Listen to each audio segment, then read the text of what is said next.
est si désespérant. J'aimerais que Poirot soit là. Egg? Regardez tous ces noms bizarres. Certains sont effroyablement étranges. Il y a toute une famille de chauves-penny et ici une Marianne Sticklebucket. Aucun n'est plus étrange que le mien. Cartwright, ça n'a rien d'étrange. Ce n'est pas mon vrai nom. Seulement un pseudonyme. Quel est votre vrai nom alors? Non, je ne peux vraiment pas vous le dire. Pour quelle raison? Vous allez rire. Je vous promets que non. Non, désolé. Dites-moi ce que c'est. C'est, Mug. Mon père s'appelait Mug. Comme une chope. C'est effectivement catastrophique. Toute sa vie se fait rappeler Mug. Et êtes-vous vraiment Charles, Sir Charles, ou êtes-vous un complet imposteur?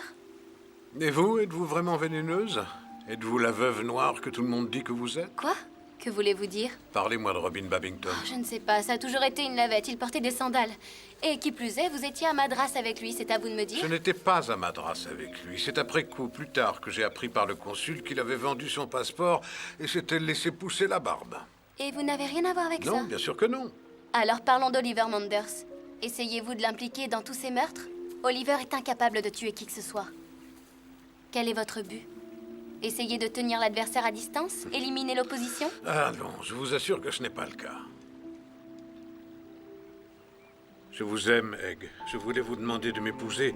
Seulement, je n'en avais pas encore trouvé le courage. Donc tout ce que vous avez fait, c'est tergiverser? On peut dire ça.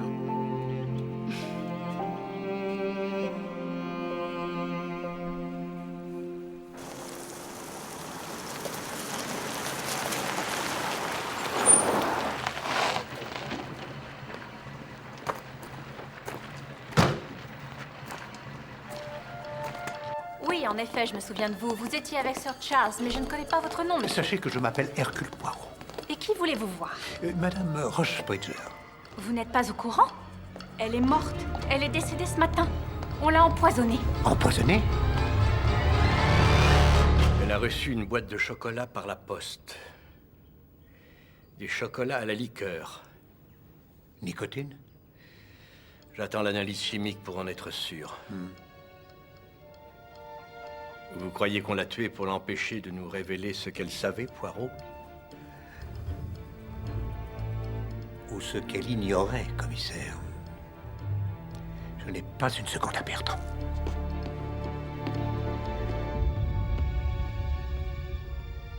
Un garçon du village dit qu'un vagabond lui a confié un télégramme. Un vagabond?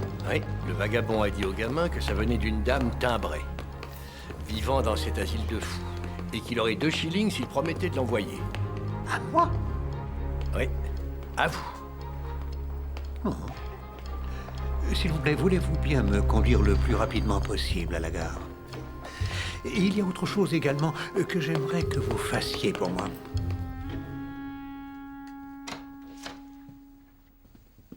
Merci, Georges. Sir Charles a téléphoné de son domicile londonien. Il s'inquiète de la disparition de Mademoiselle Wills. Il était parti chez elle pour l'interroger à nouveau, mais à son arrivée, personne ne savait où elle était.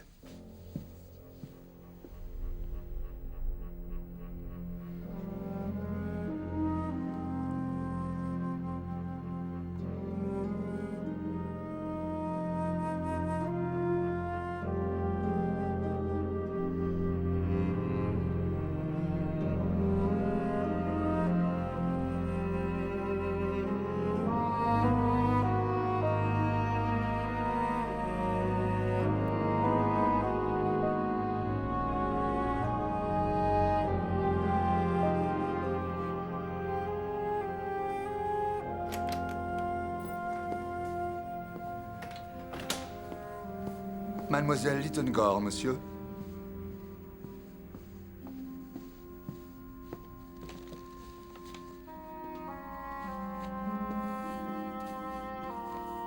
Merci, Georges. Monsieur Poirot va vous recevoir. Mademoiselle, s'il vous plaît. Qu'est-ce que vous fabriquez, bon sang? J'ai découvert que bâtir un château de cartes était des plus stimulants. pour mes petites cellules grises. Alors, pendant que j'attendais mon train pour me rendre à Londres, je me suis acheté un jeu de cartes. Mais ce ne sont pas des vraies cartes. Non? On vous a vendu un jeu de cette famille. Oh. J'y jouais quand j'étais petite. Ça fait des années, c'est dingue. Master Bun, le fils du boulanger, Monsieur Gritz, l'épicier. Oh! Et là, c'est moi. Vous? Madame Mugg, la femme du laitier. Parce que je vais bientôt être Madame Mugg Poirot quand j'épouserai Sir Charles Cartwright, vu que c'est son vrai patronyme. Vous ne me souhaitez pas d'être heureuse? Je viens de vous dire que j'allais me marier. Oh, pardon. Oui, tous mes souhaits de bonheur, mademoiselle. Mais pas le bref bonheur de la jeunesse. Plutôt le bonheur qui dure, celui qui est construit sur un roc. Je dirai à Charles que vous le traitez de rock. Il croira que vous parlez de son jeu. Les acteurs sont paranoïaques, vous ne trouvez pas? Au fait, nous pensons que c'est Mademoiselle Wills, la meurtrière. Pourquoi? Parce qu'elle a disparu. Et aussi qu'elle fait peur. L'ironie, c'est que demain, nous allons assister à la couturière de sa pièce. Est-ce qu'elle y sera? Est-ce qu'elle se montrera? Je me sens toute excitée. Je n'ai jamais assisté à une vraie répétition. Et Charles m'a dit qu'il m'emmènera en coulisses. Sacré nom d'une pipe. Poirot? Mais Poirot ne voyait pas clair. Il a été aveugle. Vous allez venir? Au théâtre? Oh, bien évidemment. Et tout le monde doit être là. Je demanderai à tout le monde de venir. Oh oui, faites donc. Ce sera fabuleux comme soirée. Oui. Je vais me charger de réunir le public immédiatement.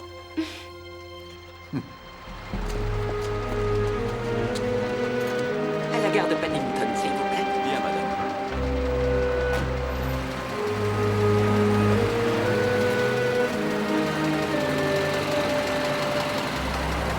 Un moment, chauffeur. Oui, monsieur. Suivez ce taxi, s'il vous plaît.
Vous ne pouvez pas faire ça, mademoiselle.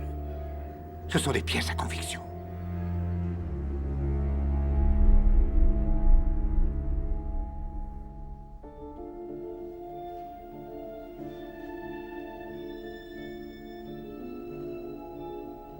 Je suis toute excitée. Ce n'est que Jeffrey Winchester, Egg. N'espérez pas des étincelles.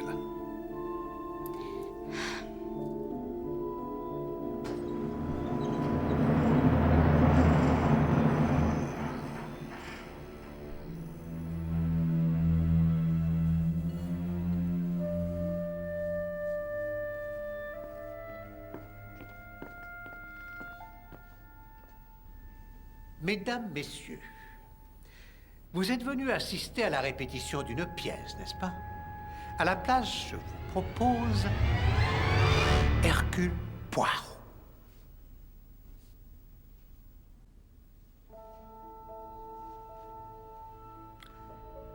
Lorsque le révérend Stephen Babington est mort, Sir Charles a avancé la théorie qu'il aurait pu être assassiné, ce que j'ai tenu pour improbable. Stephen, Je n'arrivais pas à concevoir pourquoi on assassinerait le révérend Babington sans parler de la manière, puisqu'il n'y avait aucune trace de poison dans son verre. C'est ce que je pensais, jusqu'à il y a 24 heures, quand j'ai découvert que ce meurtre était à la fois concevable et possible. Qui avait l'opportunité d'empoisonner le cocktail du révérend Stephen Babington? Seulement Sir Charles et sa bonne. Qui a distribué les boissons? Mais l'un ou l'autre était à l'abbaye de Melfort? Non, aucun n'y était. On pouvait les éliminer de la liste des suspects très rapidement. Et à l'abbaye de Melfort, qui avait la meilleure occasion de verser de la nicotine dans le verre de Sir Bartholomew Strange? Le majordome Ellis, qui a disparu. Mais nous savons qu'il était principalement un maître chanteur. Mais là, j'ai été visité par une curieuse sensation. Très curieuse. J'étais persuadé que la personne ayant commis les deux crimes devait être présente dans les deux occasions. Alors cela semblait évident. Mais il m'est apparu que cette évidence était une évidence fabriquée. Autrement dit, c'était tellement évident que ça ne l'était plus du tout. J'en étais certain. La personne qui avait tué le révérend Stephen Babington et le docteur Bartholomew Strange était bien en place les deux fois. Seulement, ce n'était pas visible à vos yeux.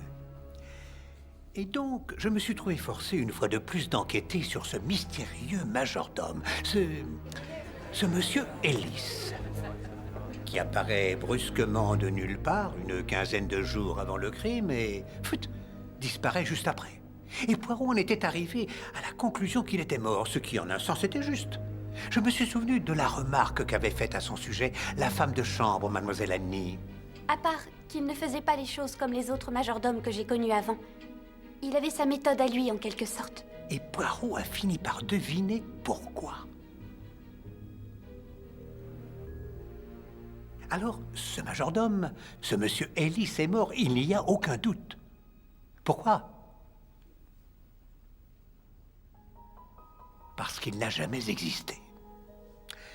Quant au docteur Bartholomew Strange, il devait absolument connaître la véritable identité de son serviteur temporaire. Nous en avons une preuve, oui, sa remarque facétieuse. Vous êtes un excellent majordome, Ellis. Dite comme une plaisanterie, ou comme l'a dit avec ses mots mademoiselle Annie, une baliverne.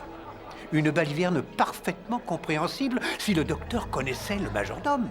Totalement compréhensible. Je vous en prie. Si le majordome était en fait Sir Charles Cartwright, son vieil ami. Et le docteur était au courant depuis le début. Vous voulez bien servir le fromage maintenant, Ellis? Qu'est-ce que c'est que ça? Oliver!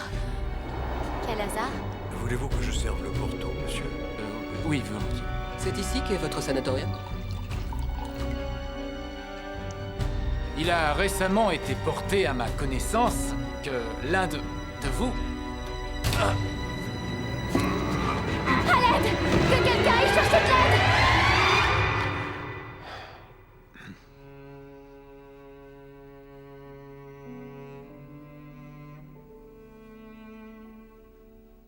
Aujourd'hui, j'ai le cœur brisé.